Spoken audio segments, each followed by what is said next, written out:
అందరికీ నమస్కారం. నేను మీ కిషోర్ చరణ్ శెట్టి.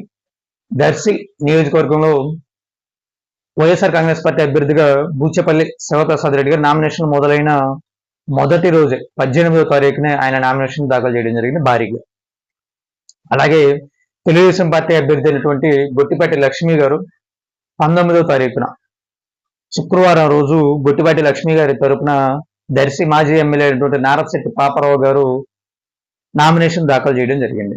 సో తెలుగుదేశం పార్టీ అభ్యర్థి అయినటువంటి గొట్టిపాటి లక్ష్మి గారి నామినేషన్ కార్యక్రమం మాత్రం చాలా సాదాసీదాగా, ఎలాంటి హంగు ఆర్భాటాలు లేకుండా చాలా సాధారణ పరిస్థితుల్లో జరిగింది.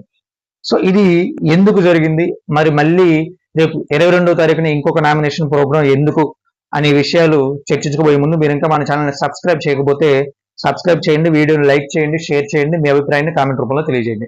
విషయం ఏంటంటే, ఎవరైనా సరే ఎమ్మెల్యే అభ్యర్థి కావచ్చు, అలాగే లోక్సభ అభ్యర్థి కావచ్చు, ఎవరైనా సరే నామినేషన్ దాఖలు చేసి ముందు మంచి ముహూర్తం చూసుకొని నామినేషన్ దాఖలు చేయడం ఆనవాయితీగా వస్తుంది. సెంటిమెంట్లు ఉండే ప్రతి ఒక్కరూ కూడా అలాంటి మంచి ముహూర్తం చూసుకొని నామినేషన్ దాఖలు చేస్తారు. అయితే గొట్టిపాటి లక్ష్మి గారి విషయంలో మాత్రం మంచి ముహూర్తం దొరికినందువల్ల 19వ తారీఖున శుక్రవారం రోజే ఆవిడ తరపున మాజీ ఎమ్మెల్యే అయినటువంటి నారపశెట్టి పాపారావు గారు నామినేషన్ దాఖలు చేయడం జరిగింది. ఆ కార్యక్రమంలో ఆవిడ కూడా పాల్గొనవలసి ఉంది, కానీ ముందుగానే షెడ్యూల్ చేసుకున్న కొన్ని ఇంపార్టెంట్ ప్రోగ్రామ్స్ వల్ల ఆవిడ ఆ ప్రోగ్రామ్ కి అటెండ్ అవ్వలేదు. సో దాంతో నియోజకవర్గంలో ఉన్న తెలుగుదేశం పార్టీ కార్యకర్తలు కావచ్చు, అలాగే ప్రజల దృష్టి ఆకర్షించడానికి కావచ్చు, మరొకసారి రెండవ సెట్ నామినేషన్ ని రేపు సోమవారం నాడు 22వ తారీఖున మరొకసారి స్వయంగా గొట్టిపాటి లక్ష్మి గారే దర్శి పట్టణంలో ఉన్న కుర్చేడు రోడ్లోని తెలుగుదేశం పార్టీ కార్యాలయం నుంచి భారీ ర్యాలీగా వెళ్లి రిటర్నింగ్ ఆఫీసర్ కి మరొక నామినేషన్ సెట్ ని దాఖలు చేయబోతుంది. నా ప్రియమైన దర్శి నియోజకవర్గ ప్రజలకు నమస్కారం. నేను మీ గొట్టిపాటి లక్ష్మిని. తెలుగుదేశం, జనసేన, బీజేపీ కూటమి అభ్యర్థిగా ఈ నెల 22వ తారీఖున ఉదయం 10 గంటలకు కురిచేడ్ రోడ్లోని తెలుగుదేశం పార్టీ ఆఫీస్ నుండి ర్యాలీగా బయలుదేరి దర్శి ఎంఆర్ఓ కార్యాలయంలో నామినేషన్ వేస్తున్నాను. ప్రచారంలో అడుగడుగునా నన్ను ఎంతో బాగా ఆశీస్సులు అందించారు, ఆదరాభిమానాలు చూపించారు. అలాగే నామినేషన్ రోజు కూడా వేలాదిగా తరలివచ్చి ఈ ర్యాలీలో పాల్గొని మీ ఆశీస్సులు అందించి విజయవంతం చేయాలని కోరుకుంటున్నాను. తెలుగుదేశం, జనసేన, బీజేపీ కార్యకర్తలకు ఇదే నా ఆత్మీయ ఆహ్వానం.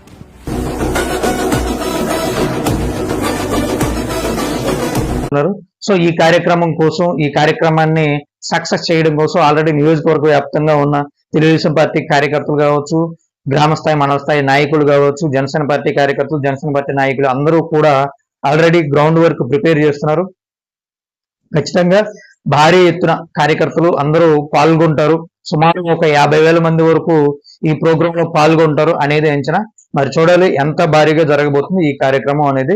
సో ఒకటైతే వాస్తవం, వైఎస్ఆర్ కాంగ్రెస్ పార్టీ కార్యకర్తలు కొంతమంది, అందరూ అని చెప్పను, అలాగే బూచేపల్లి శివప్రసాద్ రెడ్డి గారు చేస్తున్నారని చెప్పిన కానీ కొంతమంది అయితే ఈ వార్త విన్న తర్వాత, శుక్రవారం రోజు సాదాసీదాగా నామినేషన్ దాఖలు చేశారనే వార్త విన్న తర్వాత ఖర్చు పెట్టలేకే ఇలా సాదాసీదాగా చడి చప్పుడు లేకుండా నామినేషన్ వేశారనే ప్రచారాన్ని బాగా జనంలోకి తీసుకెళ్లాలని ప్రయత్నం చేస్తున్నా. అందులో అయితే ఎలాంటి వాస్తవం లేదు. సో నామినేషన్ వేయడానికి ఖర్చు పెట్టలేనంత ఆర్థిక బలం లేని వ్యక్తులకి ఉన్న ప్రస్తుత పరిస్థితుల్లో ప్రధాన పార్టీలు టికెట్ ఇచ్చేంత సీన్ లేదు అనేది అందరికీ తెలిసిందే. సో ఆ వార్తలో అయితే ఎలాంటి వాస్తవం లేదు. మరి చూడాలి రేపు సోమవారం రోజు తెలుగుదేశం పార్టీ అభ్యర్థి అయినటువంటి గొట్టిపాటి లక్ష్మి గారి నామినేషన్ మహోత్సవం ఎంత భారీగా జరగబోతుంది అనేది.